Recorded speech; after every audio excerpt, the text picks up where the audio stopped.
Andra Pratama hidup dalam dunia penuh gemerlap. Ia adalah simbol kesuksesan, pengusaha properti yang dikenal luas, tapi juga terkenal akan sikap angkuhnya.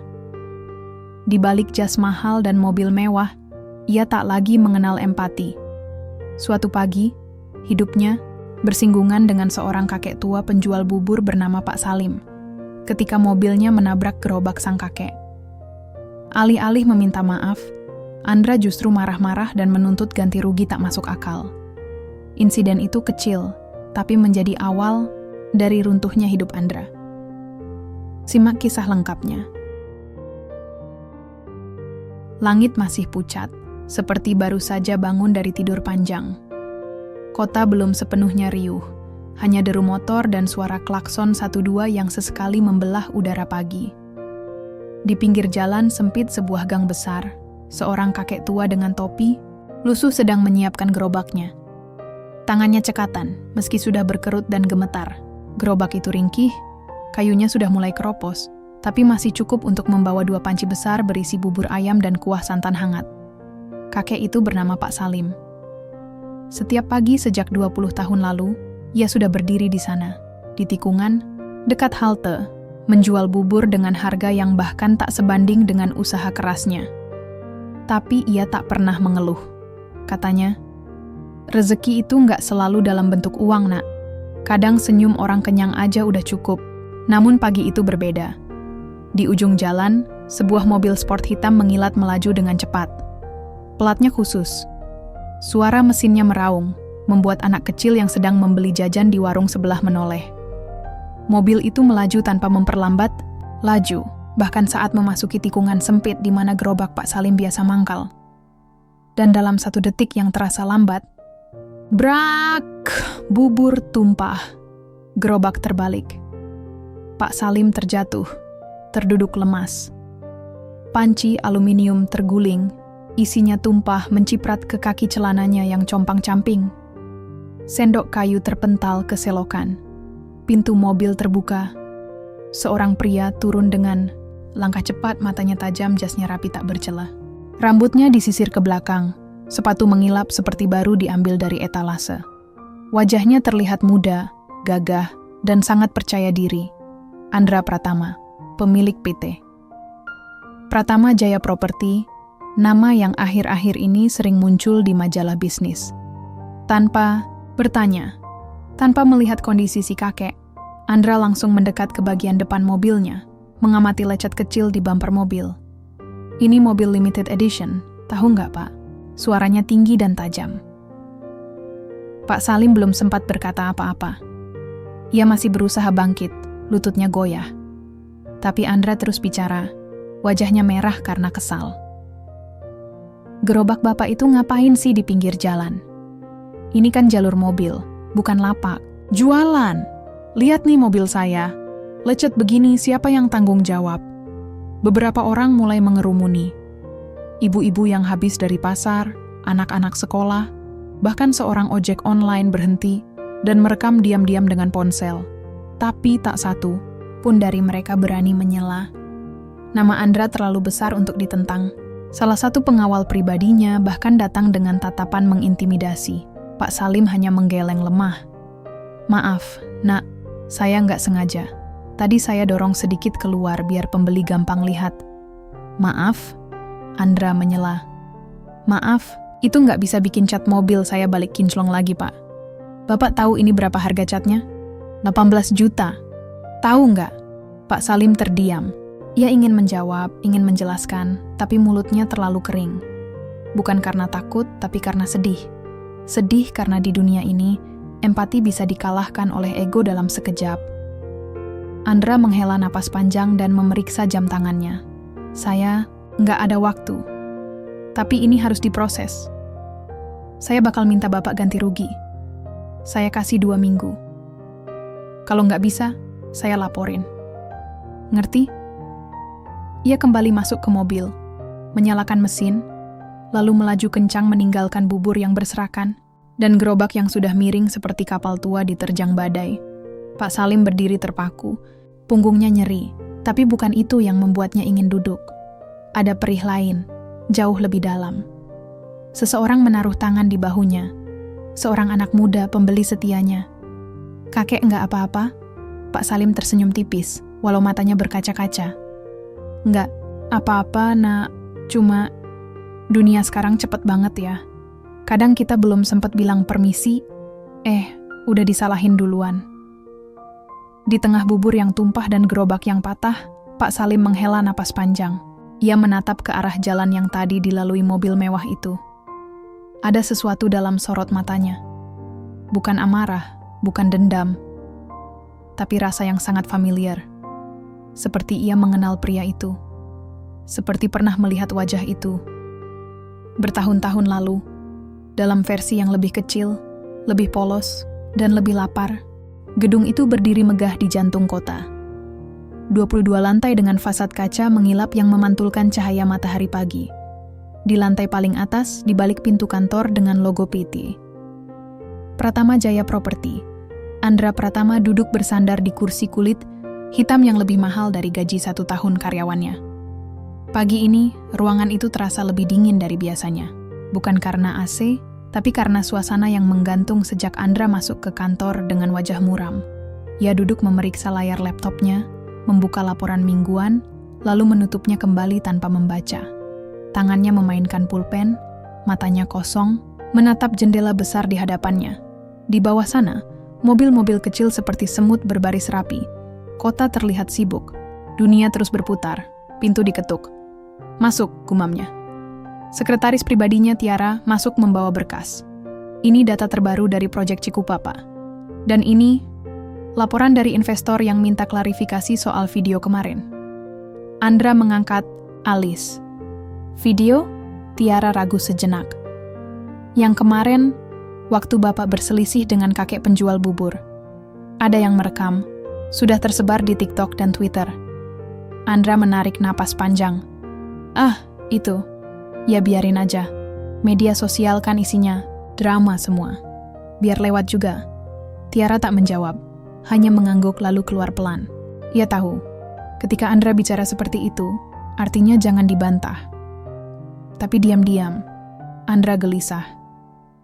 Ia membuka ponselnya, mengetik namanya di kolom pencarian. Puluhan video muncul, ditambah komentar-komentar yang menyakitkan. Ada yang menyebutnya monster jas hitam. Ada yang membandingkan kekayaannya dengan akhlaknya. Andra meletakkan ponsel itu ke meja dan menatap langit-langit.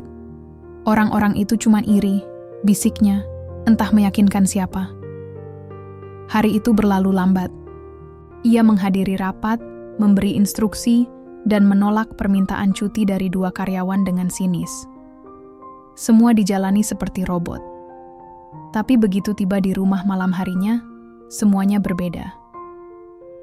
Rumah Andra adalah istana kaca 3 lantai di kawasan elit.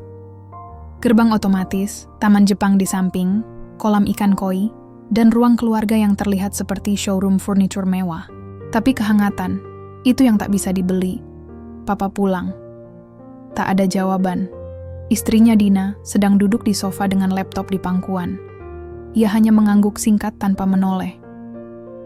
Alvino, anak sematawayang mereka yang masih SMA, ada di kamar, entah sedang main game atau sekadar menghindar. Andra melempar jas ke sofa, melonggarkan dasi. "Kamu udah lihat video itu juga?" Tanyanya tanpa suara marah, hanya lelah. "Iya," jawab Dina, datar. "Aku cuma berharap kamu bisa sedikit lebih manusiawi, Ran." Andra terdiam. "Dia yang salah," katanya akhirnya. Dia parkir di tempat sempit. Gerobaknya hampir rusak. "Mobilku. Mobil itu harganya..." "Ran," potong Dina. "Kita bisa beli mobil lain. Tapi kamu udah jadi orang yang beda. Dulu kamu pernah bilang, kamu pengen bantu orang miskin, bangun yayasan, sekolah gratis. Apa kabar semua itu?" Sekarang, Andra ingin membalas, tapi tak ada kata yang keluar. Ia hanya masuk ke ruang kerja dan menutup pintu. Malam semakin larut. Ia tak bisa tidur. Ia berjalan ke rak buku tua, membuka laci bawah yang jarang disentuh. Di sana, ada album lama, foto-foto, masa kecil, rumah petak, Seragam SD lusuh. Sebuah foto kabur. Anak kecil duduk di depan gerobak bubur bersama kakek berkumis putih. Andra menatap foto itu lama. Ada rasa aneh di dadanya. Seperti asing, tapi dekat. Ia menutup album itu cepat-cepat, meletakkannya kembali, lalu berbaring. Tapi tidurnya tak nyenyak malam itu. Dalam mimpinya, ia berdiri di tengah jalan sempit, dikelilingi asap dan suara klakson. Di depannya, gerobak bubur. Ia melihat anak kecil berdiri di sana, menatapnya tanpa bicara. Anak itu tersenyum, tapi senyum itu bukan bahagia. Senyum itu menyakitkan. Hujan mengguyur kota sejak subuh. Bukan gerimis romantis ala film, tapi hujan deras yang mengguyurkan semuanya tanpa ampun.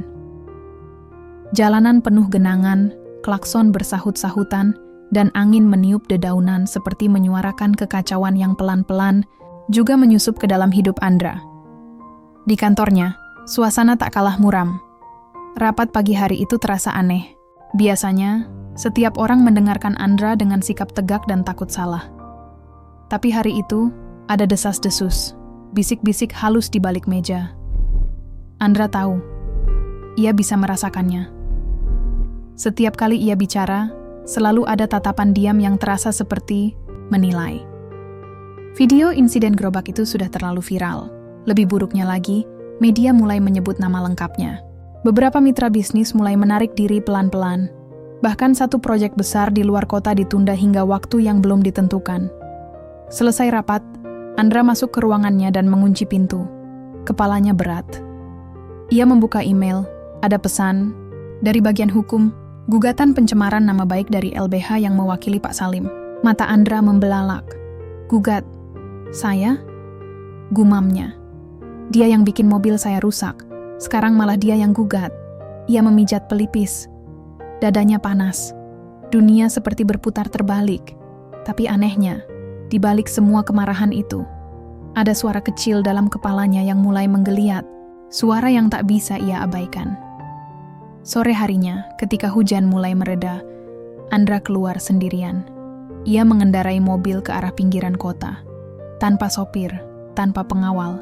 Hanya ia dan suara dalam kepalanya. Ia parkir jauh dari kawasan elit. Di sanalah ia kembali berdiri di depan gang sempit tempat insiden itu terjadi. Gerobak Pak Salim sudah tidak ada, tapi seorang bocah kecil mengenalinya. Itu om yang marahin kakek Salim ya? Andra terdiam.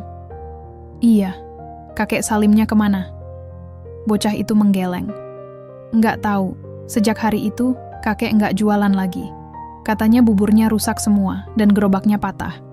Dia nangis om, tapi bilang ke aku jangan sedih. Andra menunduk, hatinya mencelos. Rumahnya di mana? Bocah itu menunjuk ke ujung gang. Yang pintunya biru, temboknya retak-retak. Andra berjalan perlahan ke sana. Rumah itu benar-benar kecil. Temboknya kusam, catnya mengelupas. Tidak ada pagar, pintu kayunya terbuka setengah. Ia mengetuk pelan. Tak lama kemudian, pintu terbuka. Seorang wanita muda muncul. Rambutnya diikat, matanya tampak lelah. Iya, ada apa ya? Saya mencari Pak Salim. Wanita itu menatapnya tajam. Bapak, yang di video itu, ya? Andra hanya bisa mengangguk. Wanita itu menarik napas panjang. Bapak bikin dia stres berat. Dia jatuh sakit. Sekarang dirawat di puskesmas. Kami nggak punya cukup uang untuk bawa ke rumah sakit besar. Andra tercekat. Lidahnya kaku. Saya bisa bantu. Saya mau minta maaf. Wanita itu tersenyum miris. Maaf? Apa gunanya maaf sekarang? Harga dirinya udah Bapak injak di depan umum. Hidup kami nggak gampang. Kakek Salim itu orang paling sabar yang pernah saya kenal. Dia selalu cerita soal masa mudanya, tentang seorang teman yang dulu pernah kelaparan, dan dia kasih bubur terakhirnya buat anak itu. Andra menegang. Suara wanita itu seperti menampar kenangan yang selama ini ia kubur dalam-dalam. Teman? Siapa? Wanita itu berjalan masuk dan kembali membawa sebuah foto tua. Ini, katanya sambil menyodorkan. Kakek selalu simpan foto ini. Katanya, anak ini, Andra namanya. teman waktu kecil yang dulu tinggal di kontrakan samping. Andra memandangi foto itu. Itu dirinya. Bocah kecil dengan rambut awut-awutan, memegang mangkuk bubur sambil tersenyum. Di sebelahnya, Pak Salim, muda lutut Andra lemas. Ia terduduk di lantai, terdiam. Semua memori menyerbu masuk. Rumah kecil, suara ibu yang batuk-batuk, malam-malam lapar, dan suara lembut. Pak Salim yang berkata, "Ambil aja Andra, nanti bayar. Kalau udah besar." Dan ia tak pernah bayar. Tak pernah kembali. Malam itu, Andra duduk diam di mobil, menatap langit kelabu dari balik kaca. Hujan turun lagi, seperti mencuci sisa harga dirinya yang mulai rapuh. Ia menatap bayangannya sendiri di kaca. Wajah seorang pria sukses, tapi di balik itu, hanyalah bocah kecil yang melupakan satu-satunya orang yang pernah peduli padanya saat dunia tak melihat. Tangannya gemetar. Ia menghubungi asisten pribadinya. "Siapkan dana. Saya mau bantu keluarga Pak Salim. Saya juga mau bicarakan rencana membangun rumah makan untuk beliau." "Baik Pak, saya urus." Setelah panggilan ditutup, Andra menunduk lama. Tapi jauh di dalam hatinya, ia tahu, minta maaf saja tidak cukup. Tidak akan pernah cukup.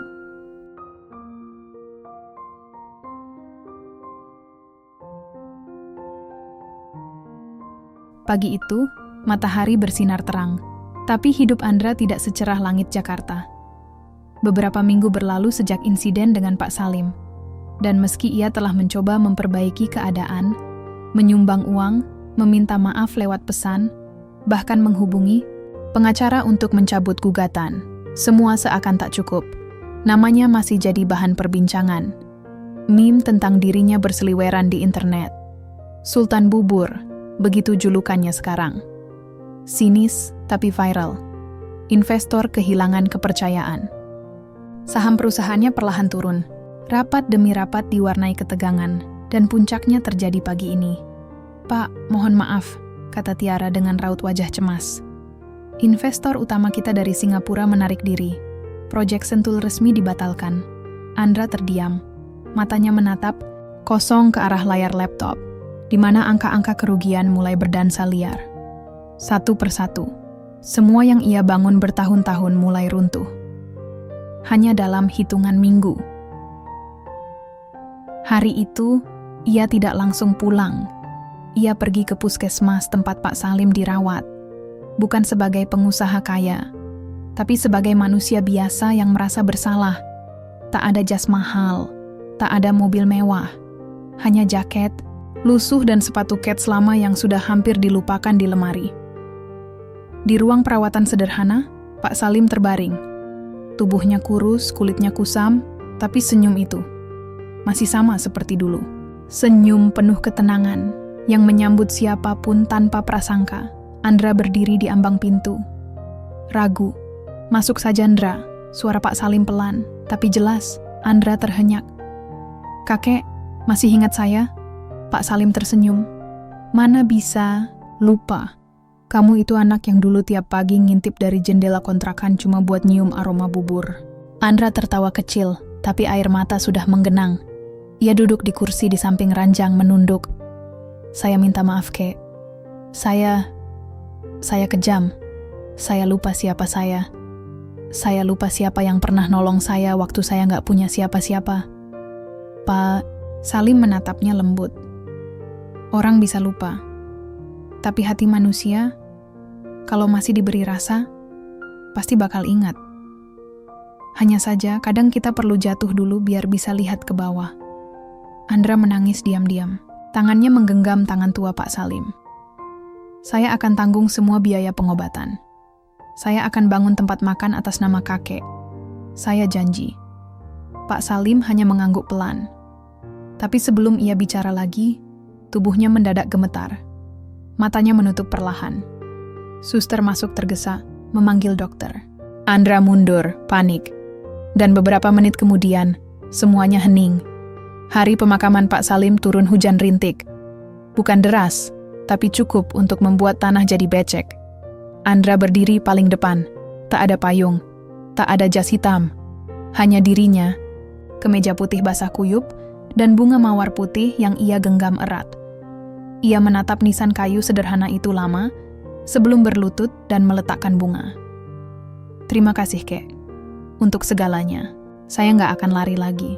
Sepulang dari pemakaman, hujan masih turun. Andra melajukan mobilnya pelan, membiarkan pikirannya tenggelam. Tapi takdir, seolah masih ingin memberi pelajaran terakhir, punya rencana lain. Di persimpangan jalan, mobil Andra ditabrak dari samping oleh truk. Keras, kacau, dunia berputar. Suara pecahan kaca, suara rem. Lalu, gelap, Andra terbangun di ranjang rumah sakit. Kepalanya diperban, lengan kanannya digips, nafasnya masih berat. Tiara duduk di kursi, matanya sembab. Anda selamat, Pak. Tapi, tangan kanan Bapak mungkin tidak akan sepenuhnya pulih. Andra hanya mengangguk pelan. Malam itu, di rumah sakit, ia merenung lama. Semua yang dulu penting, uang, gengsi, reputasi, kini terasa kosong. Semua kehilangan makna. Yang tersisa hanya kenangan dan penyesalan. Beberapa bulan kemudian, rumah makan kecil berdiri di gang tempat Pak Salim biasa berjualan. Plangnya sederhana, bubur Salim, warisan rasa dan hati. Andra sering datang, duduk di bangku kayu, melayani sendiri pelanggan yang datang. Ia sudah menyerahkan perusahaan pada pengurus baru. Kini, ia memilih jalan lain. Jalan yang lebih sederhana, tapi lebih damai. Dan setiap kali ia menyendok bubur hangat itu, ia bisa merasakan senyum Pak Salim di setiap rasa. 2 tahun sudah berlalu sejak kepergian Pak Salim. Jakarta tetap seperti biasa, ramai, padat, panas, dan tak pernah tidur. Tapi di sebuah gang kecil, jauh dari keramaian pusat kota, berdiri sebuah rumah makan sederhana yang selalu ramai setiap pagi. Bubur Salim, warisan rasa dan hati. Bangunannya tidak besar. Lantainya dari ubin putih polos, dindingnya dihiasi foto-foto hitam putih Pak Salim semasa muda bersama anak-anak kampung yang tersenyum lebar. Di pojok, ada etalase kayu tua, gerobak yang sudah diperbaiki dan kini berdiri tegak sebagai simbol perjuangan. Dan di balik meja kasir, duduk seorang pria dengan lengan kanan yang tak lagi sempurna, tapi senyum yang jauh lebih utuh dari sebelumnya. Andra. Ia tak lagi mengenakan jas mahal, kaos polos, celana bahan, dan celemek bergaris. Setiap pagi, ia membantu di dapur, mencatat pesanan, bahkan kadang menyendok bubur sendiri. Para pelanggan memanggilnya dengan santai, tanpa embel-embel Pak atau Bos. Cuman Mas Andra. Dan itu sudah lebih dari cukup baginya. Suatu pagi, seorang anak kecil berdiri di depan etalase, menatap bubur yang mengepul. "Pengen ya?" tanya Andra sambil tersenyum. Anak itu mengangguk pelan. Bajunya lusuh. Wajahnya mirip dirinya 25 tahun lalu. Andra mengambil mangkuk, menyendok bubur hangat dengan potongan ayam, kacang kedelai goreng, dan sambal hijau racikan khas Pak Salim. "Ini buat kamu, gratis, tapi ada syaratnya." Anak itu menatap, heran. "Apa syaratnya, Om?" Andra jongkok hingga sejajar dengannya. "Kalau kamu udah gede nanti, bantu orang lain yang lapar." Gitu aja. Anak itu tersenyum dan mengangguk. "Janji." Andra mengacak rambutnya, menahan haru. Malam hari, setelah tempat makan tutup, Andra duduk sendiri di bangku kayu depan gerobak. Di tangannya, secangkir teh manis. Di meja, sebuah buku kecil lusuh, buku catatan utang lama milik Pak Salim. Di halaman terakhir ada tulisan tangan yang mulai pudar. "Andra, bocah kecil dari kontrakan sebelah. Belum bayar, tapi aku yakin dia akan jadi orang baik nanti." Air, mata Andra mengalir pelan, tanpa suara. Bukan lagi air mata penyesalan, tapi air mata syukur. Karena di tengah semua kegagalan, kehilangan, dan luka, ia diberi kesempatan kedua untuk kembali menjadi manusia. Kini, orang-orang tidak lagi membicarakan dirinya sebagai pengusaha sombong yang menabrak gerobak. Mereka mengenalnya sebagai pria yang memilih menebus masa lalu, yang membangun kembali bukan dengan uang, tapi dengan niat dan hati. Dan meskipun Pak Salim sudah tiada, Warisannya tetap hidup, bukan dalam bentuk harta atau properti, tapi dalam sendok demi sendok bubur hangat, dalam tawa pelanggan, dalam senyum bocah kecil yang merasa diterima, dan dalam hati seorang pria yang akhirnya kembali ke akarnya.